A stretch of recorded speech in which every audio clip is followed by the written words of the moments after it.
What's going on, guys? Welcome back to From This Day Forward. It's been so long since I've done a video. I felt like I wasn't going to be able to get back to actually doing it, but I love making videos. Maybe one of these days I'll actually be able to get some, decent software. That way I can make videos the way that I want to make them. So this first article I'm going to go over. Of course, it's on Politico. And I'm not too fond of Politico, only because of their mainstream influence.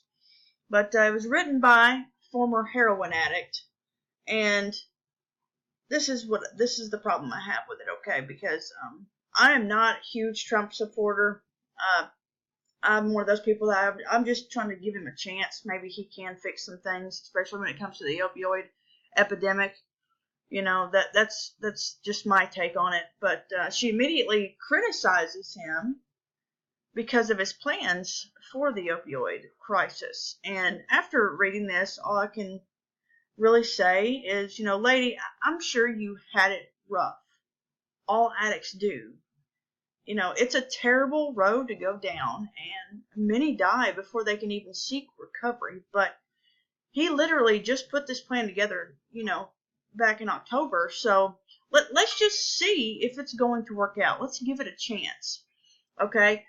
One of her first complaints is about, the funding, and she goes on to talk about how, and of course I'll have all the articles that I've got here. I'll make sure that you guys can have a link in the description below, that way you can check it out for yourself.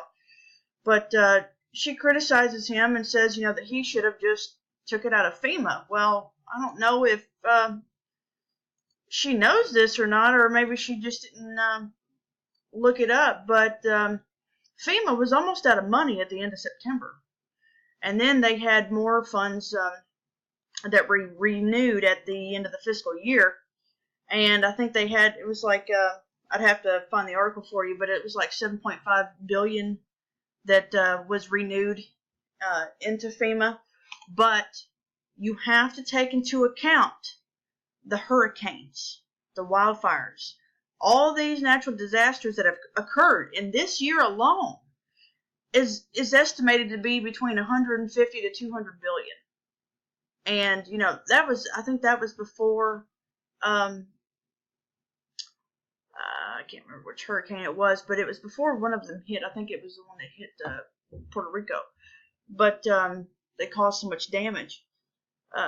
Maybe I think it was Irma, but the fact that this is costing them between 150 and 200 billion dollars, and it is, because that's the damage. Whenever you look at all the footage from Puerto Rico, from Florida, from Texas, from Louisiana, from Mississippi, all the places that got hit, it's just mind-boggling. And there's too much that needs to be done. That way, that FEMA will have to actually take it upon themselves to, flesh out the funds in order so these cities and these states can recover. And I don't think she's taking that into account, that, FEMA isn't just an endless pit of money. It doesn't work that way. So that was one of the problems I had with what she said was, look, FEMA's dealing with all the fallout from the hurricanes and the wildfires that are still happening now. So, no. So I understand why he's getting the funds elsewhere. But, and she also talks about people. I'm not going to read this. I'm verbatim, but I've already been over it several times. But, I'll let you guys read it. But she talks about people, in particularly the legal system, that have viewed addicts as criminals, and the stigma that should simply be thrown in, that they should simply be thrown in jail for their drug use. Okay, of course, no, of course I agree with what she said about that. But, number one, addict or not, if you get caught with drugs by any illegal means, whether it's, just possession or whatever, you get caught with pills that aren't yours, you get caught with heroin, you get caught with coke, you get caught with drugs, and it's against the law, period.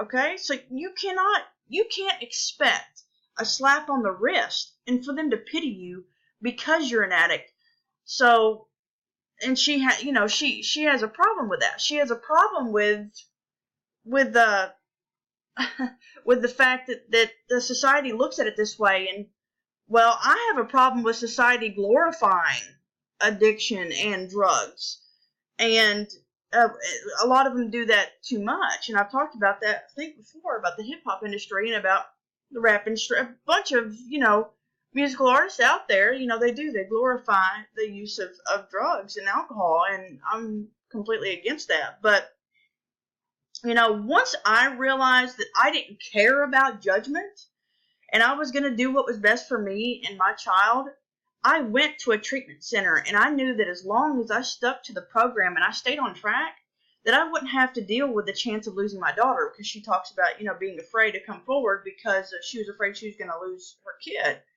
But I knew if the state ever got a hold of it, they'd see that I was bettering myself by being a part of the program. Henceforth, I highly, highly doubt that they would come after me simply because I'm in recovery. That wouldn't make any sense at all. But whenever it comes to CPS, who knows, right? Who knows? Because I've seen them take kids for far less things. But,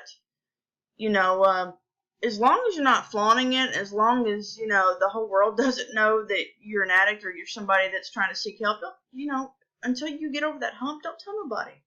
Keep it to yourself. That way you can have that anonymity, and you can, get clean and, on your own time, and then, come out the other side of it.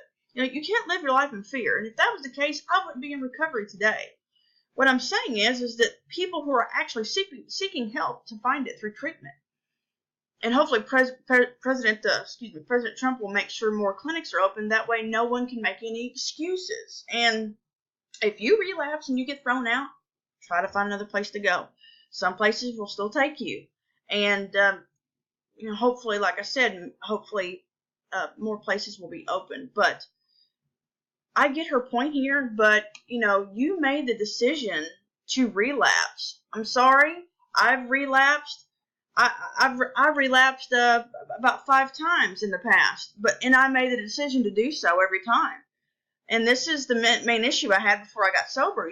I couldn't take responsibility for my own actions, but once I stopped blaming everyone else and I gained self-control through Christ, I knew that nothing would stop me. Okay, so I'm very sorry, and I'm very sorry that this woman had to go through what she did, but if you have resources available at your disposal, use them. And don't make excuses. Don't blame this one. Don't blame that one. Try to find your help. Try to find somewhere to go. And if you relapse, you can't blame it on anybody but yourself. So, that's my main point here. And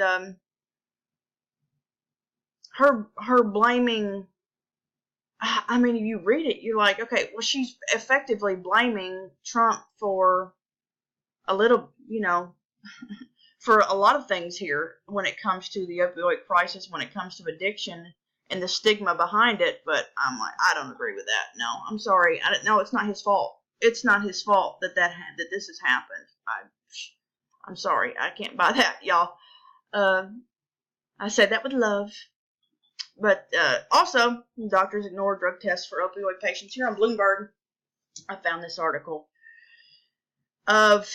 it was this medical clinic in Jeffersonville, Indiana, and back in April of 2014. It's currently being investigated. I think the investigation is still ongoing. They got to go to trial and all that.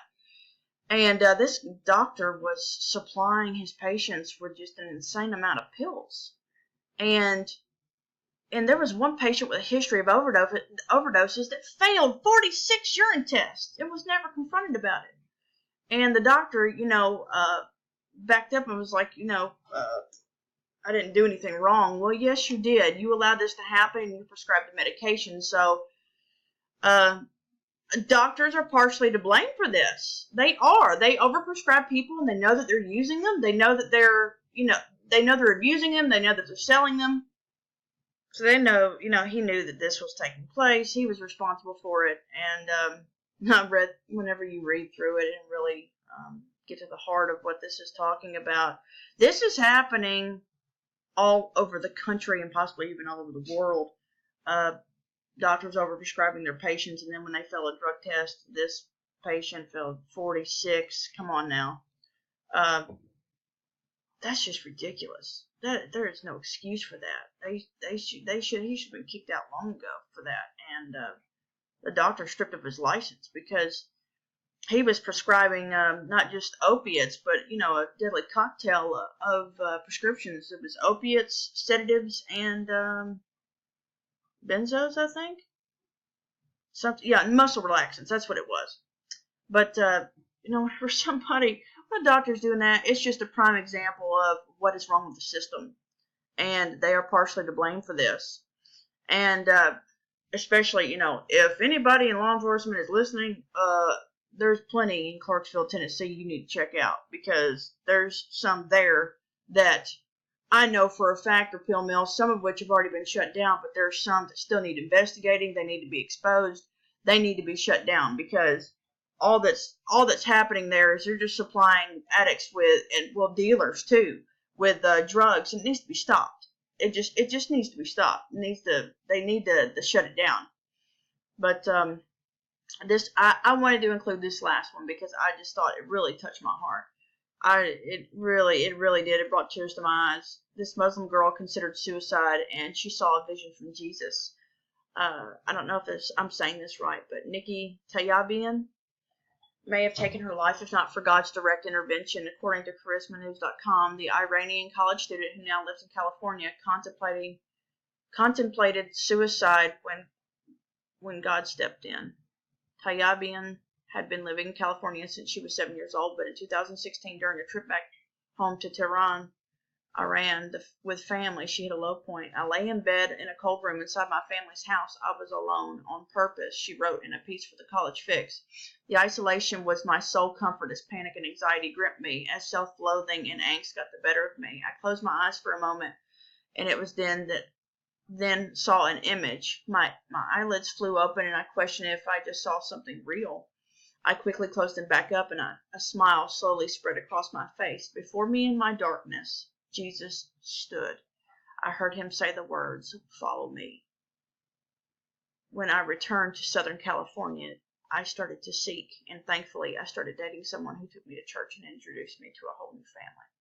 She said that her journey after that was not easy, but she is committed to following Christ. I think that's just awesome. That is just, and you can tell that they really they didn't interview her here. They were just taking it from the website, because there's only little pieces of the excerpt of what she said. But I just that really warmed my heart. I thought that was awesome, because I hope that many more will come forward in some way, form or fashion, and open their eyes and see that Christ is the only way. But the next video I'm going to be posting, one is going to be off the cuff news with Reddit, and then the other one is going to be my sleep paralysis and Suboxone connection video. I want to talk about it. Of course, it's going to be just me talking, recording myself, and I want to tell you guys about the sleep paralysis episodes that I've had, and the lucid dreaming that I've had. And actually, last night I had one. I'm going to tell you real quick before I run out of time here. Last night, and I've had one like this before. Something that was after me, and I'd be stuck in that state of being half in, half out, and being paralyzed, and I was effectively just laying on my bed. And around me, I was hallucinating, and I could just see all this craziness around me. And it was, I guess it's because I had watched something last night about aliens, but it was an alien that was after me, like in my room. And I looked at it and I said, "In the name of Jesus Christ, I rebuke you." And as soon as I said that, it stopped. And I came out of my sleep paralysis. So, I don't know. I mean, well, I do know that that his name holds power. So, if you don't agree with me, that's okay. I just want people to know that, he is the way, the truth, and the life. And if you like what I'm doing, if you like the news that I'm going over, please give it a like and subscribe. And I'm going to be making many more, so many more videos. It's not going to be just about this. It's going to be about other things, about addiction, about just news happening around the world. So thank you guys. You guys have a great day, and God bless.